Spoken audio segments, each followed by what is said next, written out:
Assalamualaikum warahmatullahi wabarakatuh. Selamat pagi semuanya. Semoga kita tetap dalam lindungan Allah Subhanahu wa taala. Melanjutkan materi minggu lalu, hari ini kita akan membahas Asmaul Husna yang selanjutnya. Asmaul Husna yang keenam adalah Al-Hafidz. Al-Hafidz artinya Maha Pemelihara. Allah sebagai zat yang Maha Memelihara. Allah yang memelihara seluruh makhluknya, termasuk langit dan bumi yang kita huni ini. Allah Subhanahu wa taala berfirman dalam Quran surat Al-Anbiya ayat 32 yang artinya, "Dan kami menjadikan langit itu sebagai atap yang terpelihara, sedang mereka berpaling dari segala tanda-tanda kekuasaan Allah yang terdapat padanya." Syekh Muhammad Khalil Al-Kharras dalam Syarah Nuriyah Ibnul Qayyim mengatakan Asmaul Al-Hafidz memiliki dua makna.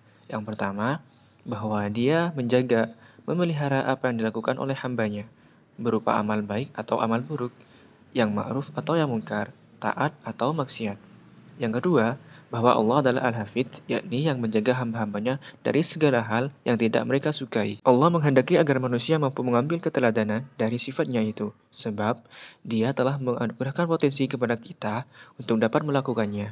Maka, marilah kita memelihara dan menjaga keimanan kita kepada Allah, memelihara kebaikan, ketaatan, kemurnian niat dengan mengharap keridhaan Allah.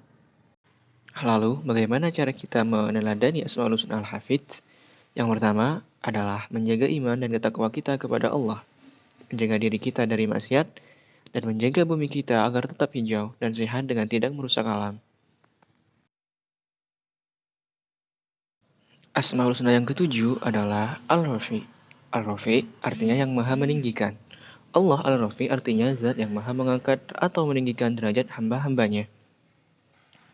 Allah meninggikan status para kekasihnya serta memberi mereka kemenangan atas musuh-musuhnya.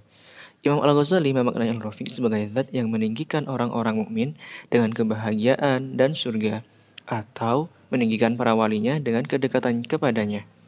Allah Subhanahu wa taala berfirman dalam Quran surat Al-Mujadilah ayat 11 yang artinya, "Niscaya Allah akan meninggikan orang-orang yang beriman di antara kamu dan orang-orang yang diberi ilmu pengetahuan berapa derajat." Allah Maha meninggikan derajat siapa saja yang dikehendakinya. Karenanya, tinggikanlah agama Allah dalam berbagai aspek kehidupan, agar Allah pun meninggikan derajat kita sebagai hambanya. Bekerja dan berusahalah secara sungguh-sungguh, meningkatkan kemampuan diri, disiplin, serta menjunjung tinggi profesionalisme dan tanggung jawab. Asmaul Husna yang kedelapan adalah Al-Wahhab. Al-Wahhab artinya yang maha pemberi. Allah Al-Wahhab adalah zat yang maha pemberi tanpa batas. Dia memberi tanpa diminta dan tanpa meminta balasannya. Dia Allah memberikan rahmat kepada makhluknya tanpa pamrih, karena Dia tak membutuhkan apapun kepada makhluknya. Imam Al-Ghazali mengatakan bahwa Dia memberi berulang-ulang, bahkan berkesinambungan, tanpa mengharapkan imbalan, baik duniawi maupun ukhrawi. Allah Subhanahu wa taala berfirman dalam Quran surat Asy-Syura ayat 49 sampai 50 yang artinya, Dia menciptakan apa yang Dia kehendaki. Dia memberikan anak-anak perempuan kepada siapa yang Dia kehendaki dan memberikan anak-anak laki-laki kepada siapa yang Dia kehendaki. Di antara pemberian Allah yang paling agung adalah petunjuknya kepada kebenaran yang telah diturunkan kepada hambanya dan nabinya Muhammad SAW. Maka dari itu, hendaklah kita senang memberi terutama kepada orang-orang yang membutuhkan. Dan dalam memberi, hendaknya kita tidak menghitung-hitung, termasuk dalam memberikan harta kepada sesama yang membutuhkan. Asmaul Husna yang kesembilan adalah Al-Raqib. Al-Raqib artinya yang maha mengawasi. Allah yang menjadikan hambanya selalu berada dalam pengawasannya.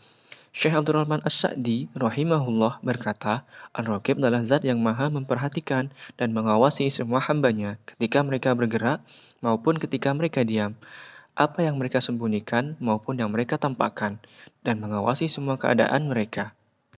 Allah Subhanahu wa taala berfirman dalam Quran surat Yunus ayat 61 yang artinya, "Kamu tidak mengerjakan sesuatu pekerjaan melainkan kami menjadikan saksi atasmu di waktu kamu melakukannya."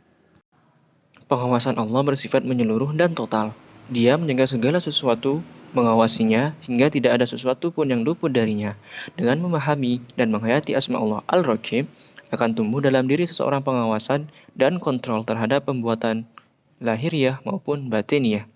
Hal ini karena dia menyadari bahwa Allah mengawasi semuanya, yang lahir ataupun yang batin, yang besar ataupun yang kecil, ucapan ataupun perbuatan, bahkan juga niat.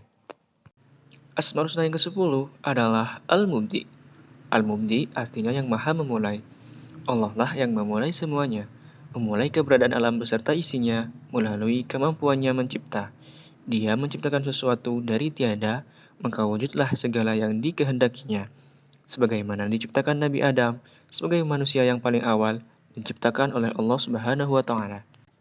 Allah Subhanahu wa taala berfirman dalam Quran surat Ar-Rum ayat 11 yang artinya Allah menciptakan manusia dari permulaan, kemudian menghidupkannya kembali, kemudian kepadanya lah kamu dikembalikan.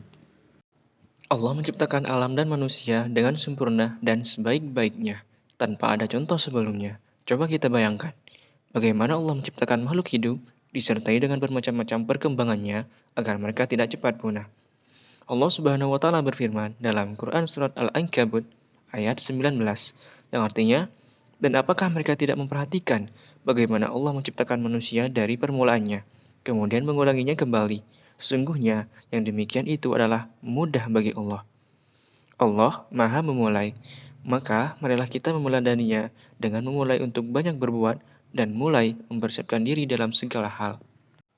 Sekian untuk pertemuan kali ini. Semoga pembelajaran hari ini dapat memberikan manfaat pada kita semua.